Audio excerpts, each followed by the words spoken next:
ஏதோ ஒரு பிசாசினுடைய போராட்டம், பிசாசினுடைய கட்டு, பயத்தின் ஆவியில நான் பிடிக்கப்பட்டு விட்டேன், மரண பயம் சூழ்ந்து இருக்கிறது என்று சொல்லுகிறார். நான் உன்னை இந்த பிசாசின் கையிலிருந்து உன்னை தப்புவிப்பேன், நீ பயப்படாத. நான் அல்லவா உனக்கு விடுதலை தருகிறவர், நான் அல்லவா உன்னை தப்புவிக்கிறவர், அதனால நீ பயப்படாதே என்று ஆண்டவர் சொல்லுகிறார். நம்மை தப்புவிக்கிற ஒரு தேவன் அவர்.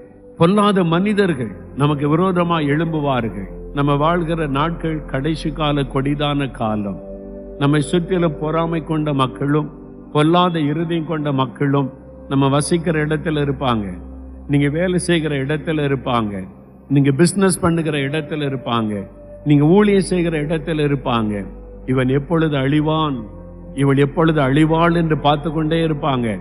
நமக்கு விரோதமா ஏதாவது தீமை செய்யலாமா, வில்லி சூனியம் பண்ணலாமா, இவங்களை எப்படியாவது கவிழ்த்து போடலாமா, இவங்களுடைய ப்ரமோஷனை தடுத்துடலாமா, இவங்களுக்கு வரக்கூடிய நன்மையை கெடுத்து விடலாமா என்ற பொல்லாத இருதயம் கொண்ட மக்கள் நம்மை சுற்றிலும் இருப்பாங்க. நமக்குள்ள ஒரு மன சோர்வு வந்துவிடும்.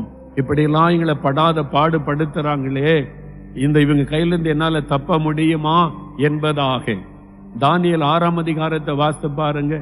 தானியேல் என்ற ஒரு வாலிபன் பாபிலோன் தேசத்திற்கு அடிமையாய் கொண்டு வரப்பட்டவன். தேவன் அவனை உயர்ந்த ஸ்தானத்தில் வைத்தார்.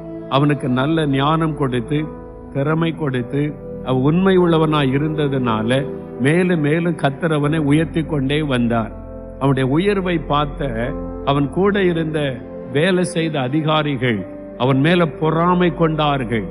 ஐயோ, இவன் மேல மேல போறானே, அந்நிய தேசத்திலிருந்து வந்தவன், இவனுக்கு தானே ராஜா முக்கியத்துவம் கொடுக்கிறார், இவனுக்கு தானே ப்ரமோஷன் கிடைத்து கொண்டே இருக்கிறது, நம்ம இடத்தை இவன் எடுத்துக்கொண்டானே, இவனை அழிச்சிடணும், இவனை கொன்றுவிட வேண்டும், இவனை விரட்டி விட வேண்டும், இவனை இல்லாமல் செய்துவிட வேண்டும். தந்திரமா கிரியை செய்யறாங்க.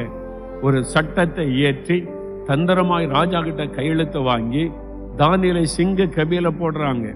சிங்க கபி, சிங்க அவனை சாப்பிட்றோம், அவ்வளவுதான், அவன் வாழ்க்கை முடிந்தது. சிங்க கபியில குகையில பசியோடு இருக்கிற சிங்கத்துக்கு இரையாக்கப்பட்டு விட்டான் அப்படின்னு நினைக்கிறாங்க. ராஜா சொல்றார் தானியேலை பார்த்து, அதான் ரொம்ப ஆச்சரியம். தானியேல் 6ஆம் அதிகாரம் 16ஆம் வசனத்துல, தானியேலே, நீ இடைவிடாமல் ஆராதிக்கிற உன் தேவன் உன்னை தப்புவிக்க வல்லவராயிருக்கிறார்.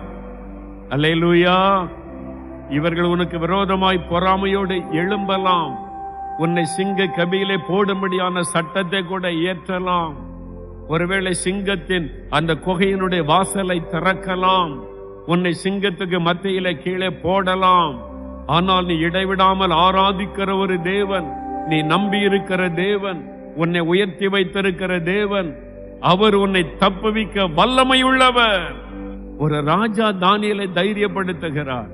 அதே மாதிரி அடுத்த நாள் காலையில சிங்கங்கள் தானியேலை சேதப்படுத்தாதபடி தானியேல் உயிரோடு வெளியே கொண்டு எடுக்கப்பட்டார், தப்புவிக்கப்பட்டார்.